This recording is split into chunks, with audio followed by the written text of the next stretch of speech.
नमस्कार, MP live news से मैं अटल शुक्ला। सीधी बात खास मुलाकात में आज हम रूबरू कराते हैं भारतीय जनता पार्टी के जिला कार्य समिति के सदस्य शत्रुघ्न तिवारी जी से। तो आइए सबसे पहले स्वागत करते हैं एमपी लाइव न्यूज़ में शत्रुघ्न तिवारी जी। धन्यवाद अटल जी, सादर नमस्कार आपको और आपके माध्यम से सभी एमपी लाइव न्यूज़ देखने वाले सभी दर्शकों को मेरा नमस्कार।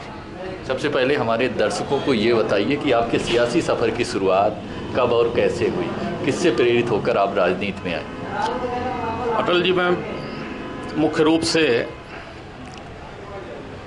गणित विषय का विद्यार्थी था। मैंने बीएससी मैथमेटिक्स से संजय गांधी महाविद्यालय से पास की और इसके बाद मैंने फिजिक्स से एमएससी संजय गांधी महाविद्यालय से ही किया। मेरा दूर दूर तक कभी इच्छा राजनीति में आने की नहीं थी,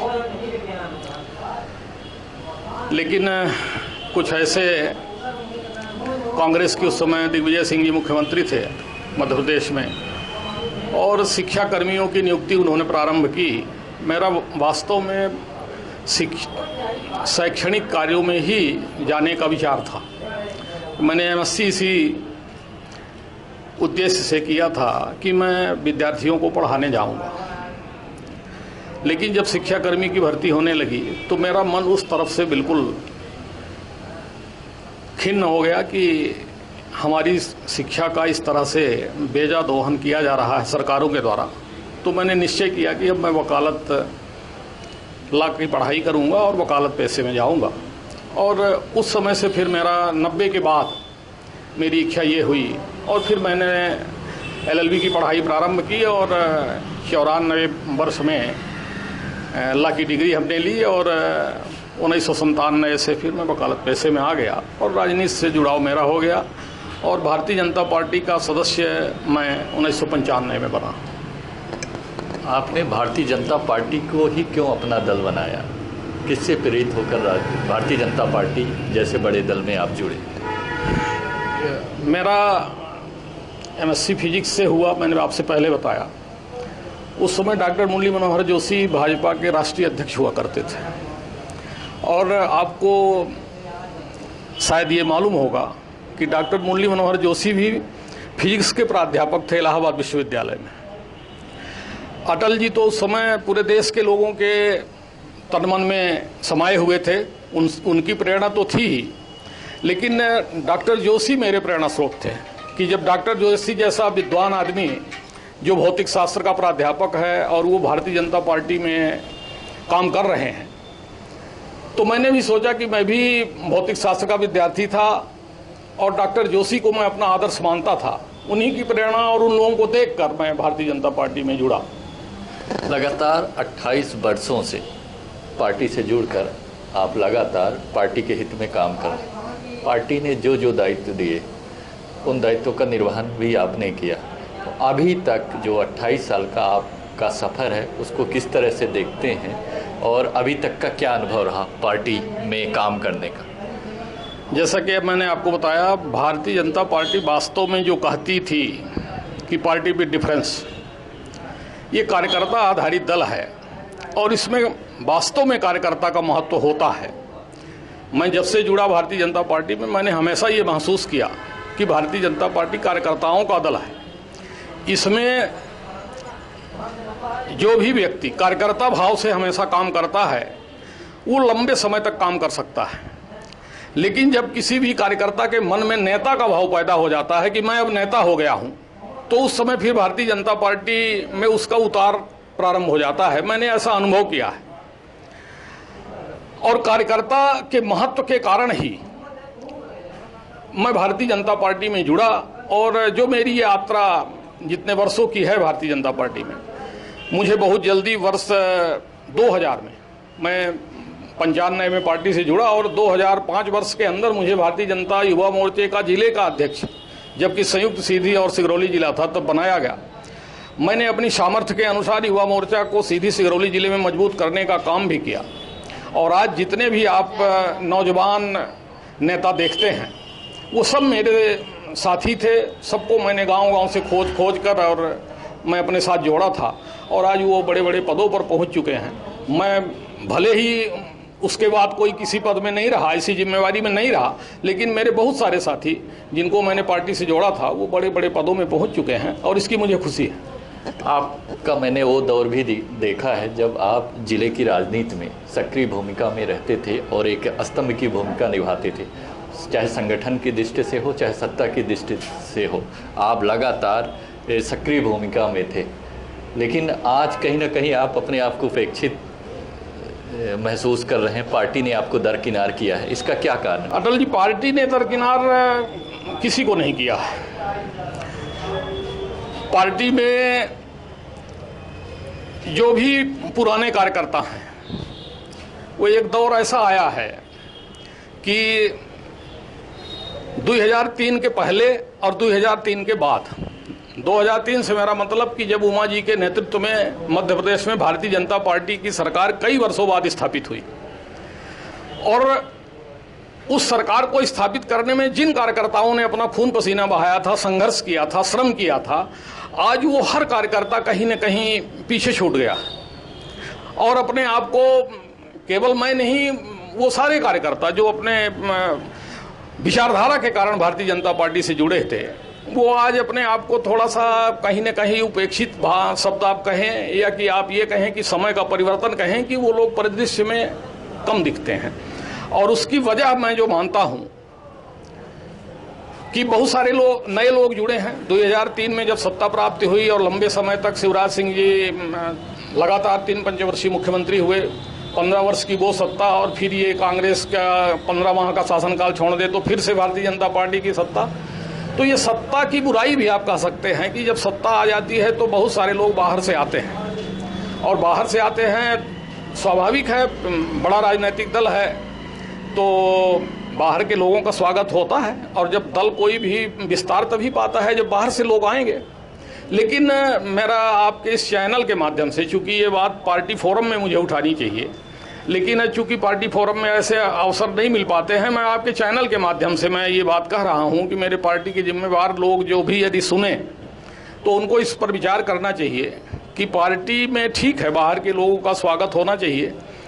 इस समय पर मैं कह सकता हूं कि पुरानी जो भारतीय जनता पार्टी थी उसमें केवल केदारनाथ शुक्ला के अलावा कोई भी जिम्मेवार ऐसा व्यक्ति नहीं है जो भारतीय जनता पार्टी के पुराने कार्यकर्ताओं को पहचानता हो। और उसमें एक बात और मैं आपको कह दूं कि पुराना कार्यकर्ता जो ये लोग बाकी लोग हैं केदार शुक्ला जी के अलावा, इन्हीं लोगों से लड़कर वो भाजपा का पुराना कार्यकर्ता आज पार्टी में है, तो वो लोग उनसे सौतेला व्यवहार करते हैं, क्योंकि उन्हीं से लड़ाई लड़ा है उन्हें। जब वो कोई गोड़वाना से लड़ा, कोई बहुजन से लड़ा, तो भाजपा का जो पुराना कार्यकर्ता है इन्हीं से लड़ा, और ये आके भारतीय जनता पार्टी में जो सांसद विधायक हो गए, तो ये उस कार्यकर्ता का सम्मान नहीं करते हैं, उसकी उपेक्षा करते हैं, उसको हेय दृष्टि से देखते हैं। तो वो जो हमारा पुराना कार्यकर्ता है उसके मन में टीस पैदा होती है, उपेक्षा का भाव पैदा होता है। तो मेरा पार्टी नेतृत्व से अनुरोध ये रहेगा आपके माध्यम से कि उन पुराने कार्यकर्ताओं के मान सम्मान और स्वाभिमान की रक्षा का कोई ऐसा तंत्र विकसित किया जाए जिससे वो हमारा पुराना कार्यकर्ता जो वैचारिक रूप से पार्टी में है, कि किसी सत्ता के मोह में नहीं आया था, वो हमेशा बना रहे पार्टी में और सम्मान का अनुभव कर सके। अभी लगातार बिंद पुनरोदय की बात नारायण त्रिपाठी जी द्वारा लगातार एक अभियान के माध्यम से की जा रही है। जनमानस से मिलकर एक जन आंदोलन बनाने की विचारधारा को जोड़ दे रहे हैं कि एक विचारधारा बने, बिंद का फिर से गठन, बिंद पुनरोदय की बात करते हैं, पृथक बिंद की बात करते हैं। और उनके मंचों में अमूमन कई मंचों में मैंने आपको भी देखा है, तो क्या उनके इस आंदोलन का आप भी समर्थन करते हैं या उनके साथ हैं? ये कितना कारगर होगा, क्या वो सफल होंगे, आपको क्या भविष्य दिखता है? देखिए, बिंद के साथ जब से इसका निर्माण हुआ है निश्चित रूप से अन्याय हुआ है, ये बिना किसी लाग लपेट के कहा जा सकता है। वर्ष 1956 में बिंद का विलयन मध्य प्रदेश में हुआ, और तब जिन शर्तों के साथ बिंद प्रदेश को मध्य प्रदेश में मिलाया गया था उन सारी शर्तों का उल्लंघन हुआ। लंबे समय तक कांग्रेस की सरकारें थी, तब भी इस पर ध्यान नहीं दिया गया। हमेशा हमारा विंध्य पिछड़ा रह गया। रीवा जो उस समय की तत्कालीन राजधानी थी, कहा गया था कि यहाँ पर 2-3 प्रदेश स्तर के कार्यालय स्थापित किए जाएंगे, कृषि विभाग का, वन विभाग का। वो कुछ दिनों तक रहे भी, लेकिन फिर वो सब उठा के लेके चले गए और आज कोई भी ऐसा प्रदेश स्तर का कार्यालय नहीं है। हाई कोर्ट की लिंक कोर्ट यहाँ स्थापित करने की बात हुई थी, आज तक नहीं हुई। तो इस दृष्टिकोण से आप कह सकते हैं कि जो हमारा ये खनिज संपदा, पर्यटन की संपदा से ये भरा पूरा हमारा विंध्य प्रदेश जो है वो विधवा विलाप करने के लिए मजबूर है। तो ये मांग तो बिल्कुल जायज़ है। अब उसको कौन उठाता है, किस दृष्टिकोण से उठाता है, निर्भर इस पर करेगा कि सफलता कितने प्रतिशत मिल पाती है। जैसे नारायण त्रिपाठी ने मुखर होकर आवाज़ उठाई है और लगातार आंदोलन प्रदर्शन भी कर रहे हैं, लोगों को जोड़ रहे हैं, लेकिन उनके इस प्रयास को कई लोग कई नज़रिए से देख रहे हैं। कुछ लोग तो ये कह रहे हैं कि वो व्यक्तिगत स्वार्थ साधने के लिए ये सब कर रहे हैं। तो आपको क्या लगता है, आपका क्या मत है? मेरा मानना है कि कोई भी न्याय हित में, जनहित में जो भी मांग हो, कोई किस दृष्टिकोण से उठाता है उस पर न जाकर हम सबको मिलकर उस आंदोलन को सफल करने का सहयोग करना चाहिए। और ये चूँकि मानव स्वभाव है कि हर व्यक्ति किसी न किसी स्वार्थ से ही कोई न कोई काम करता है। तो नारायण जी के बारे में भी लोग ऐसा कहते हैं, लेकिन मेरी जो उनसे व्यक्तिगत चर्चाएं हुई हैं वो बड़े साफ मन से विंध्य के पुनर्निर्माण की बात करते हैं और इसके लिए वो हमेशा मुझसे यही कहते हैं कि तिवारी जी, मुझे जितनी कुर्बानी देना पड़े, मैं चाहता हूं कि विंध्य का पुनर्निर्माण हो और विंध्य की जो आम आवाम है उसको न्याय मिल सके। तो मैं उनकी इस मांग का समर्थन इसलिए मैंने किया है। और नारायण त्रिपाठी जी तो वर्तमान में भारतीय जनता पार्टी के ही विधायक हैं। आज तक भारतीय जनता पार्टी ने उनके खिलाफ कोई कार्रवाई नहीं की है। मैं भारतीय जनता पार्टी कार्यकर्ता हूं, अपने एक विधायक के यदि कार्यक्रमों में मैं शामिल हुआ तो उसमें मैंने कोई गलत काम नहीं किया है। पार्टी जब उनके खिलाफ कार्रवाई करेगी तब मैं विचार करूंगा कि मैं जाऊं कि न जाऊं। अगर अब मेरा एक अंतिम प्रश्न है और व्यक्तिगत प्रश्न है, चूँकि हर व्यक्ति राजनीति में आता है तो उसकी महत्वाकांक्षा होती है। व्यक्ति, चूँकि अभी आपने संगठन के दायित्वों का निर्वहन किया, क्या भविष्य में आप इलेक्ट्रल पॉलिटिक्स में आएंगे या संगठन जो दायित्व देगा उसी का निर्वहन करना है या संगठनात्मक राजनीति सिर्फ करनी है? क्योंकि वर्तमान में जिस तरह से आप जो सक्रियता आपकी होनी चाहिए वो नहीं दिख रही है, तो आगे की क्या योजना है आपकी खुद की? मैं सहकारिता आंदोलन से जुड़ा था। श्री राजबली सिंह जी जो स्वर्गीय हो गए, मेरा उनका सानिध्य कई वर्षों तक रहा। सीधी जिले में वो सहकारिता के पुरोधा थे। उनके साथ रहकर मुझे बहुत कुछ सीखने का मिला। मैं संयोगवश उनके साथ, जब वो चेयरमैन थे, मैं 6-7 वर्षों तक उनके साथ डायरेक्टर भी था सहकारिता जिला सहकारी केंद्रीय बैंक सीधी में। चूँकि अब ये कोरोना काल आ गया, इसकी वजह से सारे विधानसभा और लोकसभा के अलावा बाकी सारे चुनाव बंद हो गए, तो हम लोग किसी भी चुनाव में भाग नहीं ले पाए। जैसे ही ये कोरोना काल ख़त्म होगा और स्थानीय निकाय, पंचायत के चुनाव और सहकारिता के चुनाव, मंडी के चुनाव, ये सारे चुनाव होंगे, तो उसमें हम सब कार्यकर्ताओं को अवसर मिलेगा और पार्टी हम लोगों को अवसर देगी, मुझे ये भरोसा है। और भारतीय जनता पार्टी में किसी भी कार्यकर्ता को कहना नहीं पड़ता है, पार्टी उनकी क्षमता, योग्यता के आधार पर हमेशा अवसर देती है, मैं ऐसा मानता हूँ। अभी हमारी बात भारतीय जनता पार्टी के वरिष्ठ नेता और वर्तमान में जिला कार्य समिति के सदस्य शत्रुघ्न तिवारी जी से हुई। बिंदुवार कई विषयों पर उनसे चर्चा हुई और सभी प्रश्नों का उन्होंने बखूबी जवाब दिया। वर्तमान में संगठन के लोगों के लिए और संगठन के कार्यकर्ताओं के लिए उन्होंने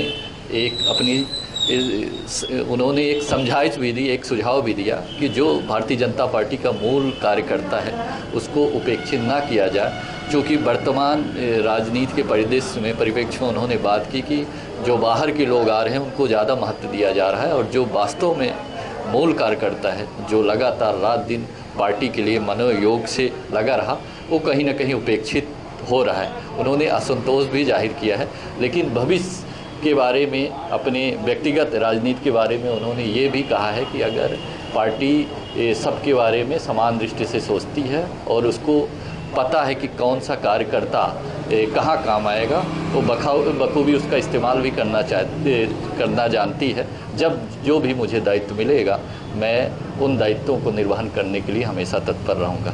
आगे भी हम आपसे रूबरू होते रहेंगे और राजनीति के कई विषयों पर आपसे समय समय पर चर्चा करते रहेंगे। तब तक के लिए धन्यवाद। जय हिंद।